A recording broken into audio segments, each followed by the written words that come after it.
Hola a todos, bienvenidos a Ciencia que Construye.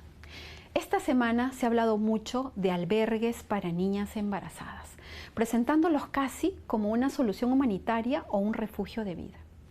Hoy, como médica y científica, quiero contarles lo que verdaderamente pasa en el cuerpo y el cerebro de una niña cuando se le obliga a llevar a término un embarazo que fue resultado de violencia sexual. En el Perú tenemos una realidad terrible. Cada año, más de 1.500 niñas de entre 10 y 14 años se convierten en madres.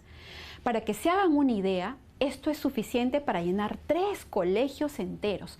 3 colegios que en lugar de estar en clases, están en salas de parto. La medicina tiene un nombre para esto: alto riesgo obstétrico y trauma infantil. Decir que una niña de 11 o 12 años está hecha para ser madre contradice la biología y pone en riesgo su vida. El cuerpo de una niña no es el de una mujer pequeña, es un cuerpo en construcción. Y cuando interrumpimos esa construcción con un embarazo, provocamos una reacción en cadena devastadora. Hoy vamos a explicar esto paso a paso. En primer lugar, tenemos la competencia por nutrientes. Lo primero que ocurre en el embarazo de una niña es una guerra biológica. Una niña todavía necesita calcio y hierro para que sus propios huesos crezcan. El embarazo desvía nutrientes esenciales que toda niña necesita para su crecimiento. El resultado es que la niña deja de crecer, su desarrollo físico se detiene para siempre y puede desarrollar una anemia severa que la debilita antes del parto. En segundo lugar, se afecta su presión arterial, algo que llamamos preeclampsia. El sistema cardiovascular de una niña no está maduro para soportar el estrés de bombear sangre para 2. Por eso, las niñas menores de 15 años tienen un riesgo muchísimo mayor de sufrir preeclampsia. La presión arterial se dispara, los riñones empiezan a fallar y puede llegar a convulsionar y morir. Si el parto se prolonga, el tejido interno muere y se forma la fístula obstétrica, un agujero permanente entre los órganos internos que la puede dejar con incontinencia de por vida, oliendo a orina y heces, condenada al aislamiento. ¿Cuál es la única salida? Una cesárea de emergencia. Es decir, tenemos que someter a una niña a una cirugía mayor, cortando el abdomen y útero de una niña que muchas veces ni siquiera ha terminado la primaria. Además, puede ocurrir un evento sumamente traumático, la destrucción de la pelvis o cadera. La pelvis de una mujer no termina de consolidarse hasta los 25 años. En una niña de 11 años el canal es diminuto. ¿Qué pasa si la obligamos a dar a luz? Ocurre una desproporción. La cabeza del bebé no pasa. La presión es tan extrema que puede fracturar la coxis o separar los huesos de la cadera de la niña. Esto no es solo un hueso roto, es una lesión que puede dejar a esa niña con una invalidez permanente, postrada en cama, condenada a sentir dolor cada vez que dé un paso. Y si el hueso no cede, lo que se rompe es el útero, ocurre una ruptura uterina. Como el bebé no puede pasar por los huesos cerrados, el útero sigue contrayéndose hasta que explota dentro de la niña. Eso provoca una hemorragia interna masiva y la muerte en minutos. La evidencia es contundente. Las niñas menores de 15 años tienen 5 veces más probabilidades de morir en el embarazo y parto que una mujer adulta. 5 veces. Todo esto que les estoy contando no es una opinión. El embarazo infantil mata y quiero que eso les quede claro. Ahora, si la niña sobrevive, quiero hablarles de lo que queda afectado de por vida, su cerebro. Y aquí quiero ser muy clara con la nueva evidencia. Se solía pensar que el trauma era solo emocional. Hoy sabemos que no. Hay una afectación estructural del cerebro de la niña de por vida. Durante la adolescencia, el cerebro está en una etapa crítica, donde se define nuestra arquitectura mental. Cuando una niña sufre una violación y se le fuerza a gestar, su cerebro se inunda de cortisol, que es la hormona del estrés a niveles tóxicos. Esto no es solo tristeza. Este bombardeo químico reconfigura físicamente su cerebro, afecta su anatomía y la deja con cicatrices invisibles pero permanentes. Daña el hipocampo. Esta es la zona del aprendizaje. Al dañarse, se afecta su capacidad para memorizar y concentrarse.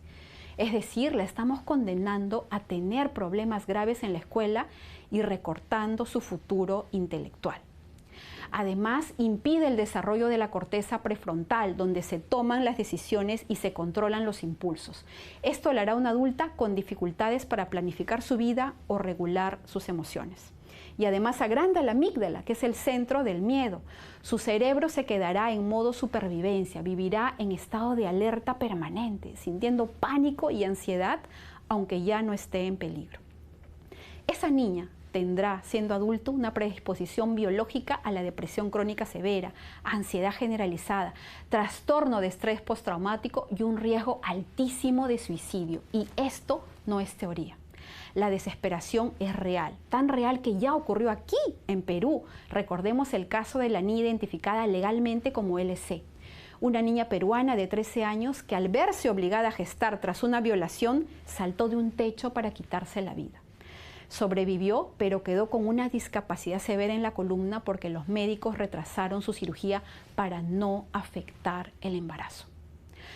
Por todo esto que les he contado, organismos internacionales como la Organización de Naciones Unidas han sido claros.